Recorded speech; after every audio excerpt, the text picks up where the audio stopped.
नमस्कार। मैं कुशाल भारद्वाज। आप सबने एक बात सुनी होगी कि क्रूर से क्रूर जो शासक होता था, राजा होता था, जब भी उसको किसी से डर लगता था तो सबसे पहले वो उन विरोधियों को ठिकाने लगाता था जिनसे उसको खतरा होता था। और अगर आज अपने देश के हालात आप देखें तो आप इसको भली भांति समझ सकते हैं कि हमारे देश के आज जो सत्ता के सर्वोच्च शिखर पर बैठे हुए लोग हैं वो भी बहुत ज़्यादा डर रहे हैं। और इसी डर के कारण वो तमाम विरोधियों को रास्ते से हटाना चाहते हैं, ठिकाने लगाना चाहते हैं, क्योंकि वोट की लड़ाई कहीं ना कहीं जो है नरेंद्र मोदी, अमित शाह और पूरी भाजपा हार चुकी है, ये उनको मालूम चल गया है। जिस कारण से आज देश के अंदर एक भय का, एक डर का वातावरण जो है तैयार किया जा रहा है। पिछले 2-3 दिन की घटनाओं पर अगर आप नज़र डालें, इस देश में पहली बार हुआ जब एक साथ सुबह सवेरे तड़के 46-47 पत्रकारों के घरों पर पुलिस जो है दबिश देती है। और कौन पुलिस? दिल्ली पुलिस, जो सीधे गृह मंत्री अमित शाह के देख रेख में जो है काम करती है। तो 46-47 पत्रकारों के घर पर छापे, न केवल छापे मारे गए, उनके लैपटॉप जब्त किए गए, उनके कंप्यूटर जब्त किए गए, उनके मोबाइल फ़ोन जब्त किए गए, और दूसरा जो इलेक्ट्रॉनिक में जो सामान होता है, जो एक पत्रकार के लिए जरूरी होता है, उसको भी जब्त किया गया। और उन पत्रकारों को अपने साथ जो है थाने ले गई पुलिस, और वहाँ पर जो है 8-8 घंटे उनसे पूछताछ की गई। और सवाल क्या पूछे गए कि क्या आपने CA NRC के खिलाफ जो आंदोलन चल रहा था उसको कवर किया था? जो किसानों का आंदोलन चल रहा था, क्या आपने उसको कवर किया था? कि JNU में छात्रों का जो आंदोलन चल रहा था, क्या आपने उसको कवर किया था? अब इस सरकार को कौन समझाए?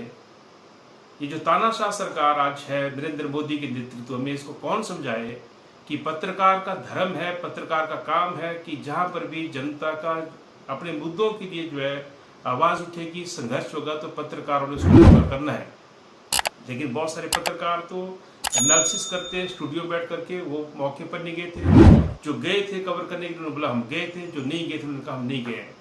लेकिन उसके बावजूद ये किस आधार पर कि अमेरिका की किसी एजेंसी ने बोल दिया कि ये जो न्यूज़ क्लिक वेबसाइट है, ये न्यूज़ क्लिक की वेबसाइट को जो फाइनेंस करने वाले हैं वो अमेरिका में हैं, और जो भाई साहब अमेरिका में जो इसको फाइनेंस करते हैं बड़े पैमाने पर, वो कहीं ना कहीं जो उसके लिंक हैं चाइनीज़ कंपनीज के साथ। और इस आधार पर आप रेड करते हैं, आप उस वेबसाइट के दफ्तर पर जो है ताला लगाते हैं, और उसके साथ साथ आप 46-47 पत्रकारों के घर पर दबिश देते हैं, और उनको जो है अपने साथ पुलिस लेकर के जाती है। उनको जो है कई कई घंटे उनसे पूछताछ की जाती है, और उसके साथ साथ 2 लोगों को गिरफ्तार भी किया जाता है।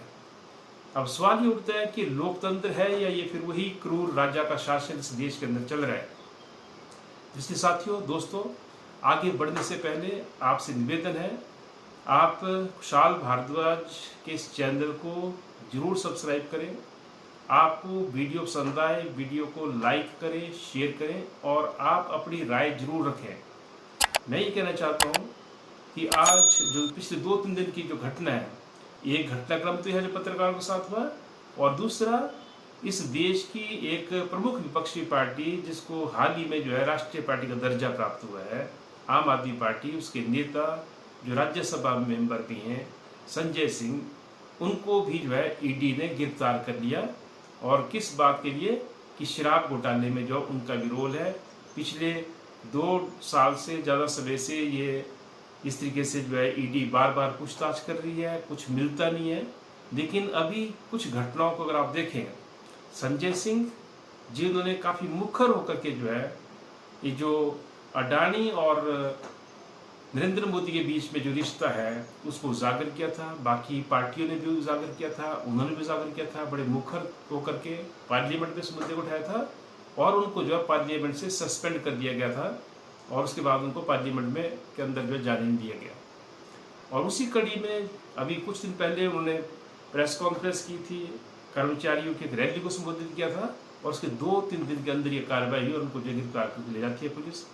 इसी दौरान जो है सुप्रीम कोर्ट में मसला पहुंचता है 2 नेताओं का बेल का मसला, यानी कि उनकी जमानत का मसला, और सुप्रीम कोर्ट बोलता है कि आपने किस आधार पर इनको गिरफ्तार किया है।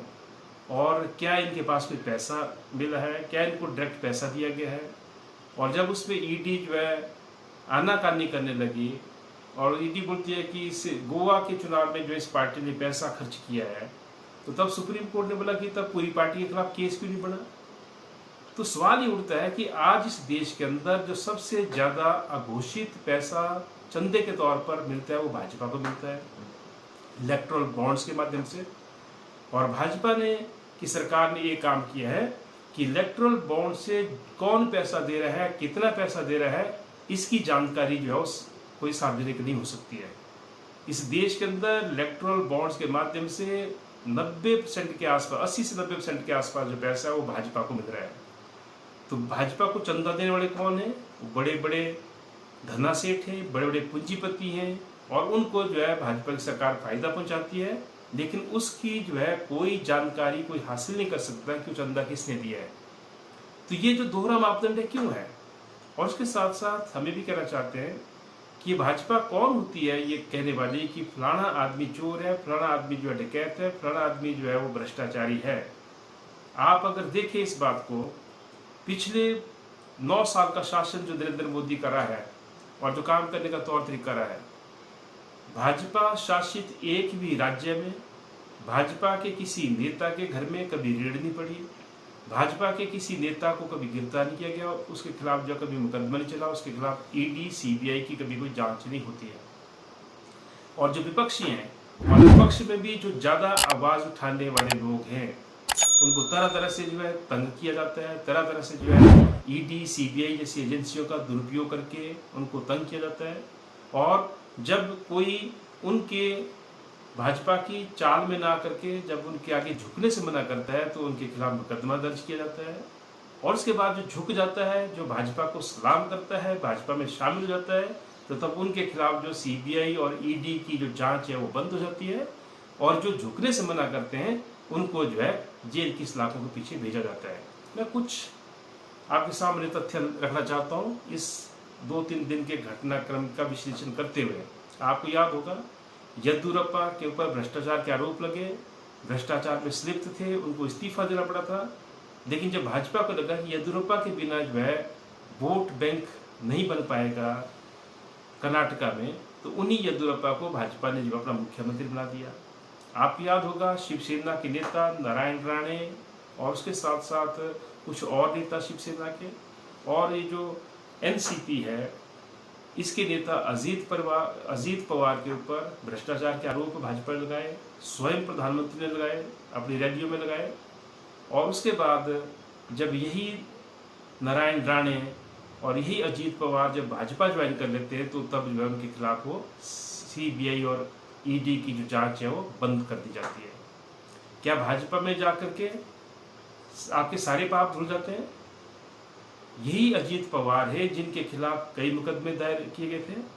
और जब सुबह सवेरे भाजपा ने अल्पमत की सरकार का शपथ ग्रहण करवाया और उसमें अजीत पवार को भी शामिल किया उप मुख्यमंत्री के तौर पर, एक ही दिन के अंदर अजीत पवार के 9 मुकदमे जो वापस ले लिए गए थे। यानी कि अगर आप भाजपा के साथ हैं तो आपको 100 खून भी माफ हैं, लेकिन यदि आप भाजपा का विरोध करते हैं, आप जितने मर्जी ईमानदार हैं, आप जितना मर्जी ईमानदारी से काम करते हैं, लेकिन आपको जो है जेल की सलाखों के पीछे भेजा जाएगा। और पूरा का पूरा जो मीडिया है जो इन पूंजीपतियों के द्वारा चलाया जाता है, वो मीडिया जो आज भाजपा की गोद में जाकर के बैठा है, वो मीडिया उन लोगों के खिलाफ एक मुहिम चलाता है, उनको बदनाम करने की मुहिम चलाता है। और उसके साथ साथ जो है देश के अंदर जो असली मुद्दे हैं जनता के, महंगाई है, बेरोजगारी है, भ्रष्टाचार है उस रूप में, या उसके साथ साथ और बहुत सारे मसले हैं, उनसे ध्यान हटाने के लिए मीडिया जो है सारे का सारा जो बहस है उसको दूसरी तरफ लेकर जाता है। ये खेल इस देश के अंदर चल रहा है। इसलिए मैं ये कहना चाहता हूँ, ये जो देश की घटनाएं हैं, ये घटनाएं लोकतंत्र के लिए सही नहीं है, उसका हमें डट करके मुकाबला करना चाहिए। सवाल ये नहीं कि आप भाजपा के समर्थक हैं या नहीं है, सवाल ये है कि आज जिस तरीके से हमारे देश को हाँका जा रहा है, जिस तरीके से आज जो स्वतंत्र जांच एजेंसी है, जो संवैधानिक संस्था हैं, उनका दुरुपयोग किया जा रहा है, वो जो है इस देश के लोकतंत्र के लिए घातक है, इस देश की लोकतंत्र को जो ख़त्म करने वाली ये सारी जो चालें हैं जिसका विरोध करने की ज़रूरत है। और इसके साथ साथ मैं ये भी कहना चाहता हूँ कि ये जो जब से एक ग्रुप बना है इंडिया के नाम से, यानी कि बहुत सारी विपक्षी पार्टियाँ उन्होंने एक ग्रुप बनाया जिसको इंडिया, उसको कोई अलाइंस भी बोलता है, लेकिन मेरी नज़र में वो एक ग्रुप है जो इस बात के लिए बनाया कि सरकार को संसद के अंदर और संसद के बाहर घेरना, उसकी नीतियों को लेकर के, जिसके लिए वो ग्रुप बनाया। लेकिन जब से इस ग्रुप का नाम इंडिया रखा गया है, भाजपा की रातों की नींद हराम हो गई है। और उसके साथ साथ नरेंद्र मोदी है, अमित शाह है, उनको शायद नींद भी नहीं आती है। ये मैं इसलिए कह रहा हूँ क्योंकि इससे पहले बहुत ज़्यादा प्रचार होता था स्किल इंडिया, खेलो इंडिया, आगे बढ़ो इंडिया, जीतेगा इंडिया, और उसके साथ साथ बहुत सारी जो स्कीमें वो इंडिया के नाम से लॉन्च की जाती थी। लेकिन जैसी ये इंडिया ग्रुपिंग हुई, इंडिया के नाम से एक ग्रुप बना, और तब से जो है भाजपा को इंडिया बोलने से भी जो है वो परहेज करने लगी। और तब वो नए शिगुफे लेकर के आई कि हिंदुस्तान का जो नाम है वो इंडिया नहीं बल्कि भारत है। तो ये जो पार्टी इस देश की सत्ता में आई है, आप देखो इसने कौन सा वायदा पूरा किया। 15 लाख हर एक के बैंक खाते में जमा कराएंगे विदेशों से काला धन ला करके। काला धन आया नहीं और किसी के खाते में पैसा गया नहीं। उसके साथ साथ ये कहा गया था कि जो गैस सिलेंडर 350-400 रुपये का आता है, अगर मोदी की सरकार आएगी, भाजपा की सरकार आएगी तो उसको जो है सस्ता दिया जाएगा। लेकिन वो गैस सिलेंडर जो है 1200 रुपये का हो गया।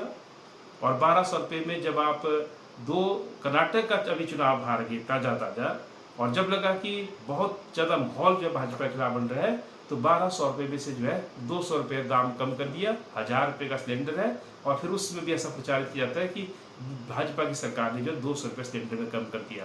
अरे भैया, आप उस सिलेंडर की जो दाम है वो 450 से 1200 में देंगे, और 1200 से फिर आपने 200 रुपया कम कर दिया। ये कौन सी बहादुरी की? ये तो जनता के ऊपर बोझ है। इस सरकार ने वायदा किया कि अगर भाजपा सत्ता में आएगी, केंद्र की सत्ता में, हर साल 2 करोड़ नौकरियां दी जाएंगी, जिसका मतलब है 9 साल भाजपा को केंद्र की सत्ता में हो गए, 18 करोड़ नए रोजगार मिलने थे। लेकिन नई नौकरियां देने की बात दूर है, जो पहले से काम पर लगे थे उनकी छंटनियां की गई। और उसके साथ साथ जो प्राइवेट क्षेत्र में भी काम करते थे, करोड़ों की तादाद में जो है रोजगार चले गए, छोटी छोटी इंडस्ट्रियां बंद हो गई। ये सरकार सिर्फ ये जानती है, गुजरात लॉबी हावी है इस वक्त देश में। प्रधानमंत्री गुजरात से, गृह मंत्री गुजरात से, और जो 2 बड़े पूंजीपति जिनको सब लुटेरे बोल रहे हैं आज की डेट में, अंबानी अडानी, वो गुजरात से।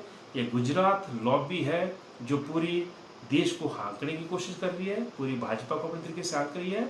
और कहीं ना कहीं जो है भाजपा के नेता जो है मूक दर्शक बन के रह गए, या फिर वो भी जो है रेवड़ियों में जो है हाथ साफ करना चाहते हैं। लेकिन वक्त है, अगर आप राजनीति में हैं तो जो भी राजनीति में निरंकुश तरीके से काम करता है, जो भी राजनीति के अंदर आकर के इस देश के संसाधनों को चंद परिवारों में, चंद व्यापारिक घरानों में लुटवाता है, उसके खिलाफ बोलना पड़ेगा। और ये मैं कहना चाहता हूँ कि ये जिम्मेवारी सिर्फ विपक्ष की नहीं है। जो लोग भाजपा के समर्थक हैं, अगर उनको देश के बारे में चिंता है, अगर वो देश के बारे में सोचते हैं, तो उनको भी इस समय आगे आना चाहिए। और जो देश के अंदर चल रहा है, लोकतंत्र का गला घोंटा जा रहा है, उसके साथ साथ जो है देश के संसाधनों को 2-3 व्यापारिक घरानों में लुटवाया जा रहा है, देश के अंदर नफरत का माहौल पैदा किया जा रहा है। आप मणिपुर राज्य देखो, किस तरीके का माहौल वहाँ पे जो है क्रिएट किया गया, और अभी भी मणिपुर में जो है शांति बहाल नहीं हुई है। तो एक ऐसी सरकार भी इस छोटे से राज्य में शांति कायम नहीं कर सकती है, उस सरकार से देश की एकता अखंडता की आप उम्मीद नहीं कर सकते हैं। ये सरकार है जिस सरकार के दौरान चीन ने अतिक्रमण किया, जो हमारी सीमाओं के अंदर आया, हमारे फौजी मारे गए, लेकिन उसको छुपाने की कोशिश की गई। यही वो सरकार है जिसने बड़ा राग गलापा कि हम जम्मू कश्मीर के अंदर धारा 370 खत्म कर रहे हैं, इससे सारी समस्या का हल हो जाएगा। लेकिन आज भी हमारे सैनिक जो है जम्मू कश्मीर में सीमाओं में भी शहीद हो रहे हैं, और सीमाओं के अंदर भी शहीद हो रहे हैं। कहाँ शांति कायम की आपने? बल्कि आपने पूरे देश को एक तरह से बंधक बना दिया है। जो नागरिकों का अधिकार है, आपने उसका हनन किया है। आप UAPA लेकर क्या है, और UAPA जैसा जो काला कानून आप लाए हैं, जिसमें बिना जमानत के आप 4 साल अंदर रख सकते हैं, बिना मुकदमा दायर किए किसी को अंदर रख सकते हैं। ये इस बात का सूचक है कि भाजपा का लोकतंत्र में और इस देश के जो एग्जिस्टिंग कानून है, जो कहीं ना कहीं जो है लोगों को कुछ हद तक राहत देता है, उस पर भरोसा नहीं है। और इसीलिए जो है ऐसे कानून लेकर के आ रही है कि जो आपके पत्रकार हैं, पत्रकारों को भी यूएपीए में जो है अरेस्ट किया जा रहा है, यानी कि जो आतंकी गतिविधियों में शामिल होते हैं उनके खिलाफ यूएपीए लगता है। तो ये जो पत्रकार हमारे देश के अंदर जिनको आप आज अरेस्ट कर रहे हैं, ये कौन से आतंकवाद के साथ जुड़े हैं, इनका कौन सी आतंकवादी घटनाओं के साथ जो है इनका जुड़ाव है? ये तो सिर्फ डर है भाजपा को, क्योंकि जो लोग आज गोदी में नहीं बैठे हैं, जो लोग आज सरकार की नीतियों का विरोध करते हैं, आलोचना करते हैं, आलोचनात्मक विश्लेषण करते हैं, मुखर होकर के आवाज करते हैं, उन लोगों के खिलाफ कार्रवाई हो रही है चुन चुन करके। और अभी चुनाव नजदीक है, भाजपा को मालूम चल गया है कि वो राजस्थान हारेंगे, मध्य प्रदेश हारेंगे, छत्तीसगढ़ हारेंगे, तेलंगाना हारेंगे, और ये जो 4-5 राज्यों के चुनाव हारेंगे, उसके बाद ठीक अगले साल की शुरुआत में यानी कि अप्रैल मई के महीने में लोकसभा के चुनाव होने हैं। और जिस देश के अंदर माहौल बना है, ये जो ग्रुप बना है इंडिया के नाम से, ये जो है 62% से ज़्यादा जो है वोट शेयर है इसके पास। 62 भी कहा, 72% के आसपास वोट शेयर है इसके पास। तो जब ये वोट शेयर जो है विपक्षी पार्टी के आसपास है, वो एकजुट हुई हैं। एकजुट इसलिए हुई है क्योंकि इस देश के संविधान को बचाना है, इस देश में धर्मनिरपेक्षता को बचाना है, इस देश में जो है लोकतंत्र को बचाना है, इस देश में जो है भाईचारा बचाना है, इस देश के संसाधनों को बचाना है। तो तब जो है इस देश के से जो है बीजेपी को हराना जरूरी है। जब इस मकसद से पार्टियां इकट्ठा हुई हैं, इनको मैं धन्यवाद भी करना चाहता हूँ, इस मकसद से पार्टियां इकट्ठा हुई है, तो वो जो है भाजपा को मालूम है कि वो दोबारा सत्ता में आने वाली नहीं है। और इसलिए पूरी कोशिश कर रही है कि जो भी पत्रकार सरकार की नीतियों के खिलाफ सवाल उठाता है उसको जेल में डाल दो। जो भी पॉलिटिकल पार्टीज, विपक्षी पार्टियां हैं, उन सबको चुन चुन करके उनके नेता को जेल में डाल दो, उनके खिलाफ एक माहौल बनाओ, और फिर जो है नीचे लेकर के जाओ कि देखो जी तो भ्रष्टाचार में ईडी ने इनके खिलाफ कार्रवाई की है, सीबीआई ने इनके खिलाफ कार्रवाई की है, ये जो है जेल के अंदर है, और ये तो भ्रष्टाचारी इसलिए जेल में, ऐसा ये प्रोपेगेंडा करते हैं। लेकिन सुप्रीम कोर्ट ने कहीं ना कहीं आईना दिखाया है।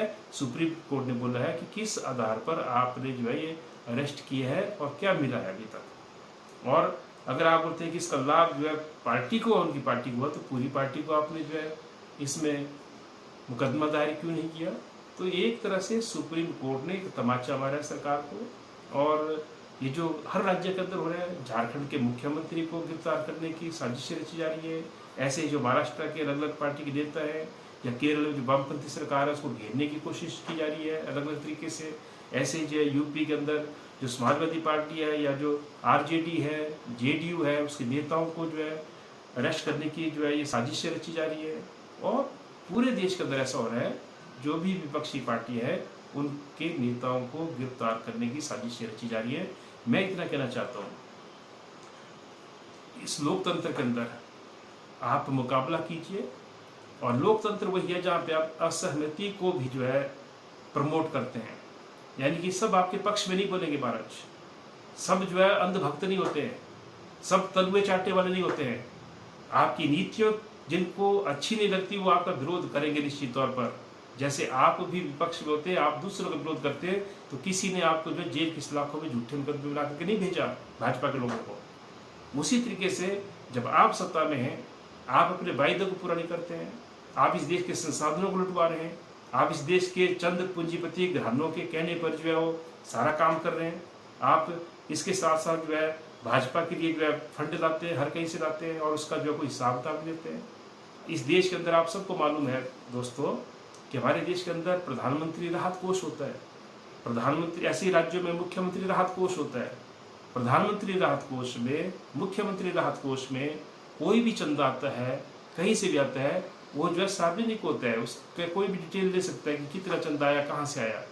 लेकिन मोदी जी ने जो है एक पीएम केयर फंड बना दिया, और पीएम केयर फंड में जब अरबों रुपये आ गया हर कहीं से, और उसकी कोई जानकारी किसी को नहीं दी कि वो पैसा है तो कहाँ है और कहाँ उसको लगा रहे हैं, तो उसी पीएम केयर फंड के बारे में जो है ऐसा कानून बना दिया कि कोई उसके जो है आरटीआई भी नहीं ले सकता है।